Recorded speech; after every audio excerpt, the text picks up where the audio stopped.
My name's Tony, and I am building a Vrod bagger. It's not an original idea. I got it from the internet. If you go to Google and type in Vrod bagger, you will see it's, I don't know, first couple of pictures, an orange one. Looking at me, it looks like a Vrod with a lot of custom work, and that's what's inspired me to try and build one. Now I'm going to show you guys kind of what I've gotten so far. This is my first video. Probably should have done this from the beginning, but hey, whatever. Hindsight's 20/20. So we'll go over here and I'll kind of show you what I got going on. So with this is what's going to be my rear fender. The computer is going to sit in here. It's very crude, I realize that, but it will get cleaned up before final finishing and all that. My plan is I'm going to use a wire structure like this. Got some 1/4-inch die rod that I'm going to go and kind of web it together so I can lay fiberglass over this, because I can't work steel. I haven't gotten that tool and haven't learned that skill yet. But what I got going on here is I have two pieces of angle iron welded together like so, and I got clearance down here, so I have room for suspension travel. The reason why the welds look crappy like they are is the welder I am using is a flux. It's got the flux in the middle of it, so no gas required. Kind of why it looks like that. A lot of those are going to end up getting dressed and cleaned up before I go to final, throw the fiberglass down. What we got here is we got these two bolts. Those were factory holes in this structure right here. That's part of where the rear part of the bike from OEM. What I ended up doing is I ended up drilling those out one drill bit size bigger so I could fit these bolts through them. I got washers right there to serve as spacers so I can get enough clearance on the sides here for the swing arm. Gonna need to do a little bit of doctoring here because it's resting against that shield. I'm not sure what I'm gonna do there yet. I just might bend it a little bit, or I just might take that shield out altogether because I kind of like the way it lies right now. Now, the structure that you're seeing here is what everything's gonna get. This is what's gonna carry the weight. From here, there's a couple more structures I gotta do for like my hinges and my latch point, which for that I'm gonna end up using a little bit different of a latch than what you're used to. So on the outside surface, you don't see any keyhole or anywhere to actually grab it. It's gonna be a spring, magnet, and rod sort of system that'll allow me to put a magnet in a certain spot, release it, pops open, put it down, pull the magnet away, latches back together. Right back here on the rear fender, this big old piece of angle iron there, what's that going to end up being is this is going to be my license plate mounting bracket. And then I haven't decided if I'm going to have them like right here or out and recessed into the bags themselves, but that's where my blinkers and brake lights are going to end up being at.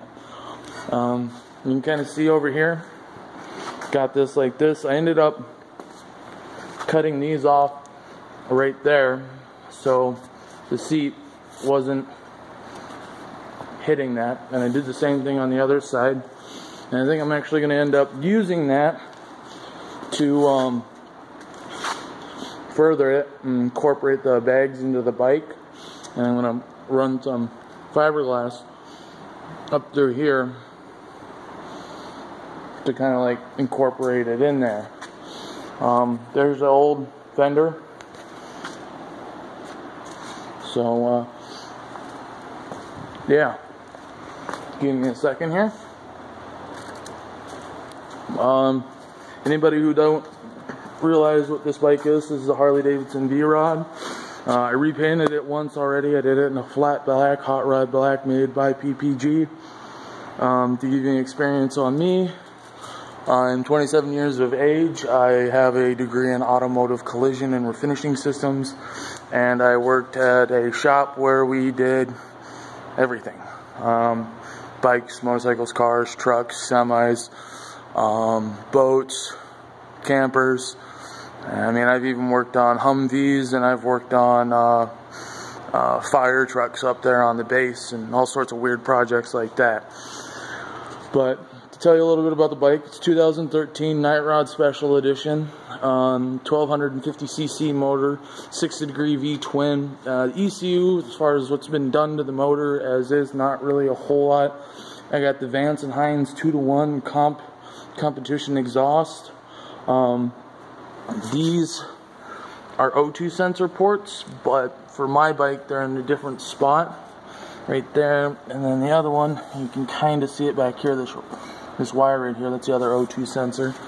I basically did that and an ECU retune. Down the road I want to put part of a stage 2 on it, basically new cylinders, sleeves, make it breathe a little better. I'm not putting a cam in it because I still want it streetable. Everything I've read and everything I know, it's not very, it gets way too cammy to not very street mannered. So but we'll go over here, I'll kind of show you what I'm planning for the latch system to hopefully give you a better idea of what I'm looking at. So this is what I got here. Okay, now these hinges are cabinet hinges that I picked up at the local Menards. Now I don't have all the bolts in here because I was an idiot and went to Menards, and I was one short for this bracket, and I still have one other bracket I gotta do, so I gotta go do another parts run. To kind of show you, the idea is it's gonna sit on the bike. This side's gonna be on the inside, and then this right here is actually going to get fiberglass. Now those screws are going to get cleaned up and dressed, so I don't have to worry about that. But the way the hinge opens, let's see if I can do this here. It's going to open like that. So then it'll lift above the bags and everything, and then when I go back down, hopefully when it's all said and done, I'll have a nice flush surface. So, yep, I'm going to be posting this on YouTube. If you're watching on YouTube, please subscribe. Hoping to get a bunch of videos here loaded up over the next few days for you guys as this progresses. After that, kind of working the oil field, so it'll be hit and miss, alright? Have fun, thank you, hope you enjoyed.